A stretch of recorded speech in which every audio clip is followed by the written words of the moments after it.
వచ్చేటటువంటి 10వ తారీఖు. అట్లాంటి పౌర్ణమి రోజు మనం ఎవరైతే మనకు విద్య నేర్పారో, మనకు ఎవరైతే పని నేర్పారో వాళ్ళని మనం పూజించుకోవాలి. సాయిబాబాని కొలచడం కాదు, సాయిబాబాని కొలవద్దని చెప్పలేదు, కానీ ఫస్ట్ నీ గురువు ఎవరో చూడు, ఫస్ట్ నేర్చుకోండి, వాళ్ళని గౌరవించండి. అంటే ఆ పౌర్ణమి రోజు ఎక్కువ దేవాలయాల్లో ఎక్కువ సంఖ్యలో ఈ నెల ఎక్కడ పాల్గొన్నారు మీరు పౌర్ణమి హారతిలో? మీ ఊర్లో. ఈ రోజు ఈ నెలలో మీరు మీ ఊర్లో ఉండకూడదు, ఇంకొక ఊరికి వెళ్ళాలా. మీరెక్కడ ఉన్నారు? మీరెక్కడ పాల్గొన్నారు? ఈ నెలలో మీ ఊర్లో వేయండి, రేపు నెలలో ఇంకొక ఊరికి వెళ్ళాలి. అలా మనము మన పని పెరగాలంటే ఒక్కొక్క నెలలో ఒక్కొక్క చోట పాల్గొనాలి.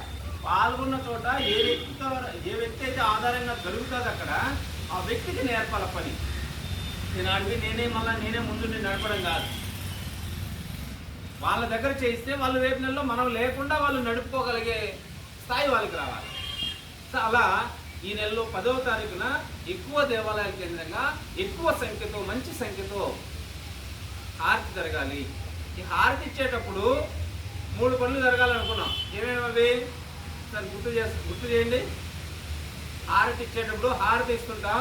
ఇంకొక పని, ఒకటి హారతి, రెండవది దేయగట్ట, మూడవది నామస్మరణ. ఈ 3 జరగాలి.